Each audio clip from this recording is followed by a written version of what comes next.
Hindi si Giannis Antetokounmpo ang gusto ni Luka Doncic, kundi si Austin Reeves. At kung totoo man ang mga lumalabas na reports online, malaking statement yan tungkol sa direksyon ng Los Angeles Lakers. Dahil habang halos lahat ng analysts ay nagsasabing kailangan ng Lakers ng mas mabigat na depensa, mas dominanting frontcourt at mas athletic na roster, lumalabas naman na mas pinapahalagahan ni Luka ang chemistry. Ang tanong, tama ba si Luka? O ito na naman ang simula ng panibagong pagkakamali ng Lakers? Dahil matapos silang malaglag sa playoffs, isang bagay ang naging malinaw. Hindi sapat ang talento lang. At ngayon, posibleng si Luka na mismo ang may pinakamalaking boses sa paghubog ng bagong roster ng Lakers. At kapag nangyari yun, pwedeng mabago lahat. Austin Reeves is a very talented player.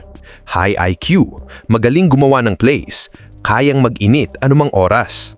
At isa siya sa pinakakomportabling kalaro ni Luka pagdating sa half-court offense. Natural ang chemistry nila. Pareho silang mahusay magbasa ng depensa.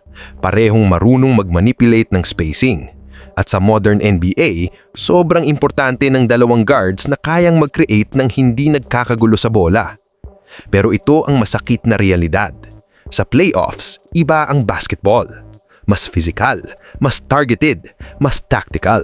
At ayon sa maraming analysts, doon nagsimulang mabasa ang laro ni Austin Reeves. Kapag mas athletic ang kalaban, nahihirapan siyang gumawa ng separation. Kapag mas aggressive ang depensa, bumabadal ang kanyang impact.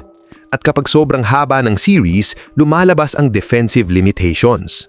Yun ang malaking problema. Hindi dahil mahina si Reeves, kundi dahil may ceiling ang lineup kapag siya ang isa sa pangunahing haligi mo. At habang tumitindi ang Western Conference, lumalakas din ang pressure sa Lakers. Dahil nandyan ang batang OKC, nandyan ang San Antonio Spurs na posibleng maging susunod na super team. At halos lahat ng contenders ngayon, mahahaba, malalaki, athletic at elite defensively. Kaya ngayon, maraming analysts ang nagtatanong, kung may pagkakataon kang kunin si Giannis Antetokounmpo, bakit ka magdadalawang isip? Dahil kapag pinagsama mo si Luka at Giannis, ibang klaseng problema agad yun para sa buong NBA. Isipin mo, isang elite playmaker, kasamang isa sa pinaka-dominanting interior force sa basketball. Luka controls the pace, Giannis destroys the paint. At kapag nilagyan mo pa ng defensive specialist tulad ni Marcus Smart, bigla nang nagkakaroon ng identity ang Lakers. Toughness, defense, physicality, championship mentality. Mga bagay na kulang sa kanila nitong playoffs. At ang pinaka-importante, nababawasan ang burden ni Luka. Dahil sa totoo lang, sobrang hirap manalo kapag lahat ng pressure nasa isang superstar lang. Kailangan niya ng player na kayang baguhin ang momentong gamit ang depensa, rebounding, energy, at intimidation. At yun si Giannis. Hindi lang siya scorer, system changer siya. Pero ito rin ang kabilang side ng issue. Baka mas pinipili ni Luka ang familiarity kaysa malaking pagbabago. Dahil minsan, mas gusto ng superstar ang player na alam niya kung paano gagalaw. Player na hindi niya kailangang i-adjust ng sobra.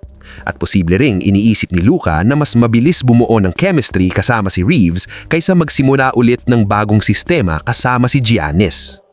Pero risky yon. Dahil kung uulitin lang ng Lakers ang parehong core, baka maulit din ng parehong ending. Good regular season pero kulang pagdating ng playoffs. At yon ang kinakatakutan ngayon ng fans, na baka inuuna ng Lakers ang comfort imbis na championship evolution. Sa NBA, walang pakialamang liga kung close kayo o maganda chemistry ninyo. Ang tanong lang lagi, kaya ba ninyong manalo pagdating ng May at June? At ngayon, yon ang pinakamalaking challenge kay Luka Doncic bilang bagong mukha ng Lakers. Dahil kung totoo ngang siya na ang magdidikta ng direksyon ng roster, kasama na rin doon ang accountability.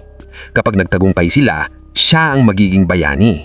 Pero kapag nabigo ulit, lahat ng desisyon na ginawa niya, babalik sa kanya. At baka dito masusukat kung handa na ba talaga si Luka maging tunay na franchise leader ng Los Angeles Lakers. Mga ka-bench reaction, kayo ba? Mas pipiliin nyo bang manatili si Austin Reeves o isusugal nyo lahat para makuha si Giannis Antetokounmpo?